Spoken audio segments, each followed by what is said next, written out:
श्रीराम समर्थ. श्री गणेशाला, शारदेला, समर्थ सद्गुरूंना, सुतांना, सनकादिकांना, शुकाचार्यांना वंदन करून क्षणभर नामस्मरण करू. श्रीमद भागवत सारामृत कथेचे श्रवण करू. ओम नमो भगवते वासुदेवाय. ओम नमो भगवते वासुदेवाय. ओम नमो भगवते वासुदेवाय. ओम नमो भगवते वासुदेवाय. ओम नमो भगवते वासुदेवाय. गोपाल कृष्ण भगवान की जय. सच्चिदानंद रूपाय विश्वोत्पत्त्यादि हेतवे तापत्रय विनाशाय श्रीकृष्णाय वयं नमः. श्रोते हो नमस्कार.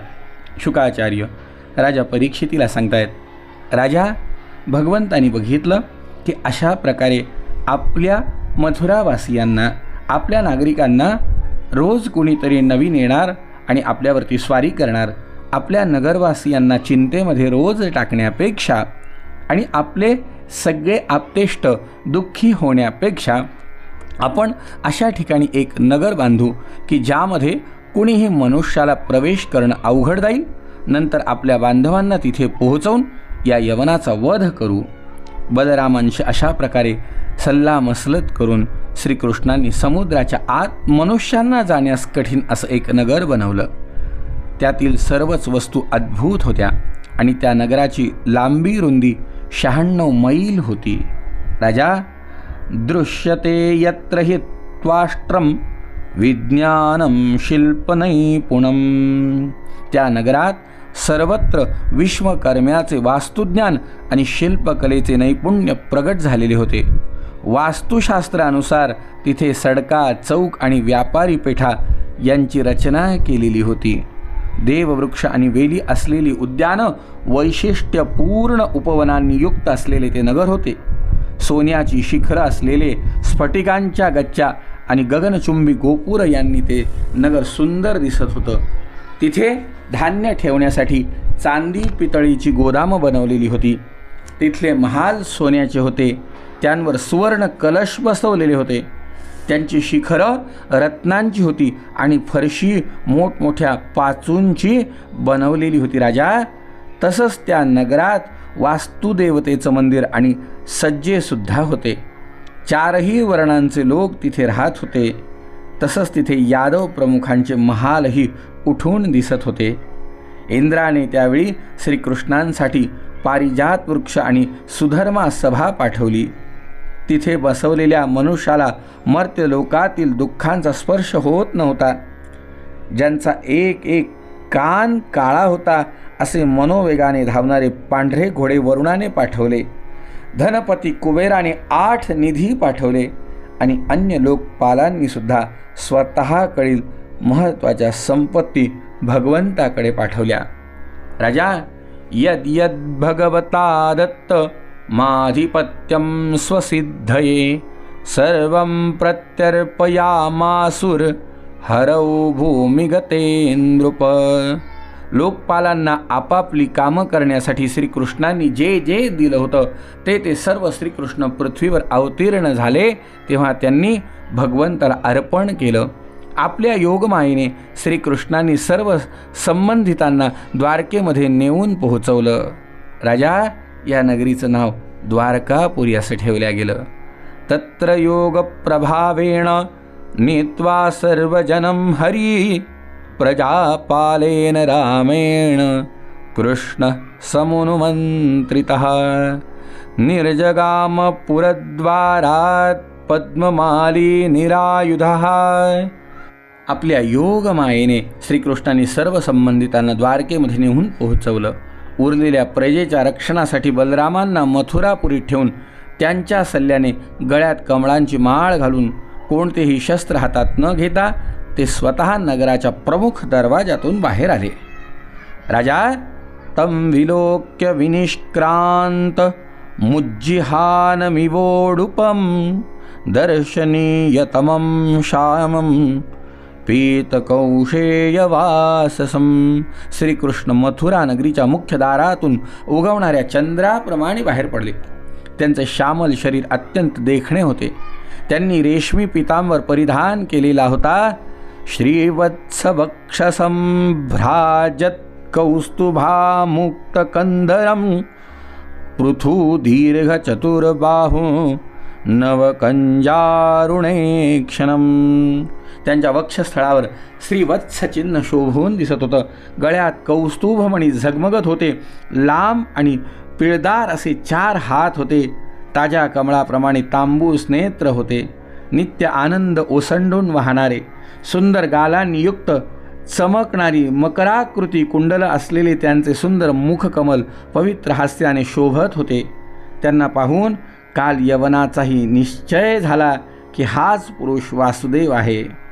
मग नारदांनी जी जी लक्षणं सांगितली होती, वक्षस्थळावर श्रीवत्साचे चिन्ह, 4 भुजा, कमलपुष्पाप्रमाणे नेत्र, गळ्यात वनमाला आणि अपार सौंदर्य, हे सर्व याच्याशी जुळणारे आहे. म्हणून हा दुसरा कोणी असू शकत नाही. यावेळी हा कोणतेही शस्त्र हातात न घेता पायीच निघाला आहे. तेव्हा आपण सुद्धा त्याच्याशी शस्त्राविनाच लढावं असा काल यवनाने निश्चय केला. काल यवन श्रीकृष्णाच्या दिशेने धावत सुटला. त्याच वेळेला ते तोंड फिरवून रणभूमीवरून पळून जाऊ लागले आणि त्या योग्यांनाही दुर्लभ अशा प्रभूंना पकडण्यासाठी काल यवन त्यांच्या मागे मागे मागे मागे मागे धावू लागला. पावलोपावली स्वतः हातामध्ये सापडल्याचे भासवीत भगवान त्या यवन राजाला पुष्कळ लांब एका पर्वताच्या गुहेमध्ये घेऊन गेले. पाठीमागून पळत येणारा काल यवन वारंवार हरकत घेत, यदुवंशामध्ये जन्मलेल्या तुला पळून जाणे शोभत नाही असं त्यांना टाकून बोलत त्यांच्या मागे मागे मागे मागे मागे मागे पळत होता. परंतु अजून त्याची पाप नष्ट झाली नव्हती. त्यामुळे भगवंतांना तो प्राप्त करून घेऊ शकत नाही. राजा त्याच्या निंदेकडे लक्ष न देता भगवान त्या पर्वताच्या गुहेमध्ये शिरले. त्यांच्या पाठोपाठ काल यवनही तिथे शिरला. तिथे त्यांनी एक दुसराच मनुष्य झोपलेला पाहिला. राजा भगवान पळत पळत आले आणि त्या गुहेमध्ये एक राजा झोपलेला होता. त्याच्या अंगावरती आपला शेला टाकून भगवान बाजूला जाऊन लपले होते. काल यवनाने ते पाहिलं आणि विचार केला, हा मला इतक्या लांब घेऊन येऊन आता साळसूतपणाने झोपलाय, तो कृष्ण आहे असं वाटून त्या मूर्खाने त्याला जोरात लाथ मारली. राजा तो पुरुष तिथे पुष्कळ दिवसांपासून झोपला होता. लाथेच्या तडाख्याने तो जागा झाला आणि हळूहळू त्याने आपले डोळे उघडले. इकडे तिकडे पाहत असतानाच जवळच तो काल यवन उभा असल्याचे त्याला दिसले. राजा रागावलेल्या त्याची दृष्टी पडताच काल यवनाच्या शरीरातील अग्नी प्रज्वलित होऊन तो क्षणभरामध्ये एखादी कापराची वडी पेटावी त्याप्रमाणे पेटला आणि जळून भस्मसात झाला. हे मात्र ऐकलं आणि राजाने हात जोडले. हात जोडून राजा म्हणतोय, महाराज, को नामस पुमान ब्रह्मन कस्य किं वीर्य एवच कस्मात् गुहांगत शीर्ष्णे किंतेजो यवनार्जनः. ब्रह्मन, ज्याच्या केवळ दृष्टिक्षेपाने काल यवन जळून भस्म झाला, तो पुरुष कोण होता? तो कुणाचा पुत्र होता? त्याच्यामध्ये कोणत्या प्रकारची शक्ती होती? तो पर्वताच्या गुहेमध्ये का जाऊन झोपला? हे ऐकल्यावरती शुकाचार्य म्हणाले, राजा, स इक्ष्वाकुकुले जातो मांधातृतनयो महान. राजा, तो इक्ष्वाकु वंशातील मांधात्याचा पुत्र मुचकुंद होता. तो ब्राह्मण भक्त, सत्य प्रियज्ञ महापुरुष होता.